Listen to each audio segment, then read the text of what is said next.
Olá, seja bem-vindo! Vamos lá dar uma boa olhada nas atualidades e efemérides do mês de março de 2022?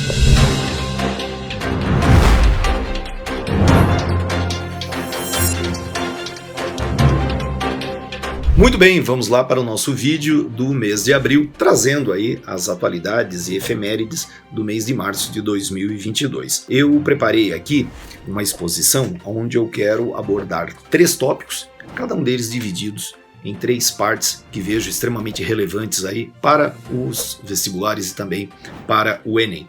Bom, o primeiro deles são assuntos que nós já tratamos aqui, a guerra da Ucrânia, que segue, agora numa fase aí de negociações, buscando a paz. A Rússia retirou tropas de alguns trechos, mas o conflito ainda não chegou ao fim. Então nós temos que acompanhar. Aqui você encontra o link para a live promovida pelo Nota Máxima, sob a coordenação do professor Laerte e professores convidados, entre eles eu, e você pode ir lá dar uma conferida, e realmente foi um trabalho muito legal. Tivemos assim uma visão bem abrangente aí do conflito na Ucrânia. O segundo tópico, também já abordado aqui, você sabe, você que vem acompanhando esses vídeos, os deslizamentos e as chuvas torrenciais na região serrana do Rio de Janeiro. Todo esse contexto de ocupações urbanas irregulares, desmoronamentos, o assoreamento dos rios, tudo isso, os vestibulares têm cobrado e esse ano, com certeza, abordarão. E segue o processo brasileiro para a admissão na OCDE, a Organização para a Cooperação e Desenvolvimento Econômico. O Brasil vem cumprindo exigências, são mais de 250 itens, e o Brasil já cumpriu em torno de 100. Estes principalmente relacionados a questões econômicas e questões de direito. Mas recentemente o Brasil foi criticado dentro da OCDE por conta do desrespeito aos direitos humanos, quanto às questões indígenas principalmente, quanto às questões de ataque a jornalistas, quanto ao tratamento na pandemia, e também sobre as questões ambientais, queimadas e tudo mais. E muitos críticos dizem que esses serão os obstáculos mais difíceis do Brasil suplantar. Então essa é a primeira parte, guerra da Ucrânia, os deslizamentos e a OCDE. Numa segunda parte, eu quero chamar a atenção para o seguinte: em 2 de março, a ONU firmou um grande pacto para combater a questão do plástico. Isso em toda a cadeia produtiva e desde os lançamentos urbanos até o plástico que chega no oceano. A ONU realmente está muito preocupada. Hoje, em torno de 400 milhões de toneladas de plástico anualmente são despejadas e grande parte disso chega nos oceanos. A pandemia só fez a produção de plástico aumentar. Você pode ver, uma época a gente ia num restaurante aí e já via a questão do plástico nos talheres e tal, mas hoje é luva de plástico, o guardanapo tem plástico, muitas vezes até para descarte fácil o prato é de plástico, aquela coisa toda.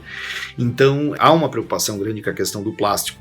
Segundo analistas, esse foi o mais importante acordo da ONU depois do Acordo de Paris. Então o torna bastante relevante. No dia 5 de março nós tivemos aquele infeliz vídeo do deputado Arthur Duval, o tal Mamãe Falei, sobre as mulheres na Ucrânia. E agora vamos aí aguardar o desfecho disso. Eu penso que esse episódio em si, ele não vai ser cobrado no vestibular, até porque ele, acho que todos concordam, muito infame, mas toda a discussão que ele causou no Brasil. Isso foi divulgado dia 5 de março e dia 8 é o Dia Internacional das Mulheres. Então toda essa discussão, que já é séria, ela foi reforçada e por conta disso alguém pode abordar aí nas provas dos vestibulares. Talvez não tanto na geografia, mas veja, por exemplo, na sociologia. Então é bom a gente ficar esperto com esse episódio. Acredito que você acompanhou, mas tem assim uma visão mais crítica sobre isso também. No dia 18 de março, por ordem do Supremo brasileiro, Supremo Tribunal Federal, foi bloqueado o aplicativo Telegram, que é um concorrente, vamos falar assim, do WhatsApp. Ocorreram críticas do Brasil sobre cerceamento à liberdade, Mas o fato é que o Telegram ele não cumpria a legislação brasileira, o nosso marco legal da internet, para retirar conteúdos impróprios, para atender às questões da justiça, e sequer havia um representante no Brasil para responder por essas situações. Daí ele foi bloqueado, o Telegram prometeu se ajustar a essas condições, tanto que recentemente, junto com o WhatsApp, junto com o Facebook, né, junto com o YouTube, o Instagram, o Telegram atendeu às exigências da Justiça Eleitoral para combater as fake news no próximo pleito eleitoral. Mas ocorreu uma discussão muito grande sobre isso, né, sobre cerceamento da liberdade, sobre as questões legais relacionadas à internet, a discussão que a internet é um território de ninguém, novamente, né? Então vale a pena você também dar uma conferida nisso. Então, esse é o meu terceiro ponto. O bloqueio do Telegram, o Mamãe Falei e a situação lá da ONU quanto ao plástico. E agora, rapidinho, no meu terceiro item, eu quero falar sobre algumas efemérides. Veja só, são 10 anos que a União Europeia ganhou o Prêmio Nobel da Paz. E ele foi justamente concedido à União Europeia pelos esforços de unificação, né? Pelos esforços de unificação em todos os sentidos, econômico e tal, e também de pacificação da Europa. E 10 anos depois a Europa se vê, né, num enrosco danado aí, nessa guerra da Ucrânia. Então, né, as discussões sobre qual o futuro da União Europeia diante disso. São 20 anos, né, 2002, da guerra do Afeganistão. Daí os Estados Unidos e outros, né, aliados da coalizão vão desencadear a Operação Anaconda. E aí ocorreu a invasão do Afeganistão, a deposição dos talibãs, que, como você sabe, ano passado voltaram ao poder e os Estados Unidos se retirou como líder da coalizão lá do Afeganistão. São 30 anos e duas coisas relevantes também. 1992, a Bósnia se tornou independente.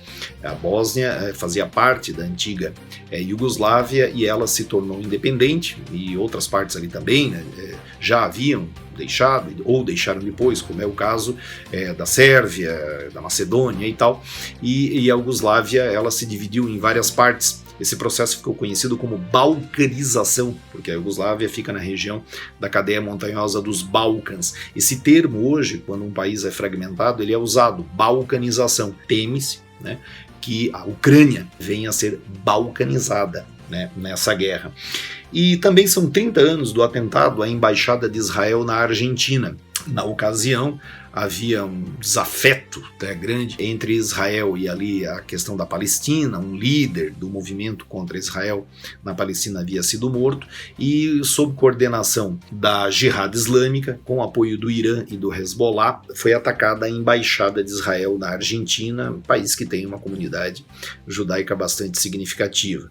Na ocasião, 29 pessoas morreram, mais de 200 ficaram feridas, inclusive muitas crianças, e temia-se, né, que o terrorismo islâmico, né, ele se alastrasse pelo mundo, o que não ocorreu. Só depois tivemos lá o 11 de setembro em 2001, mas não tem relação com essa situação. Mas foi um episódio que na época, né, você encontra facilmente aí notícias sobre isso. Na época foi muito debatido, foi uma coisa que marcou a história da Argentina, o atentado à Embaixada de Israel. Então é isso. Então essas são as informações aí do mês de abril. Espero que você tenha gostado e aproveitado. E até a próxima.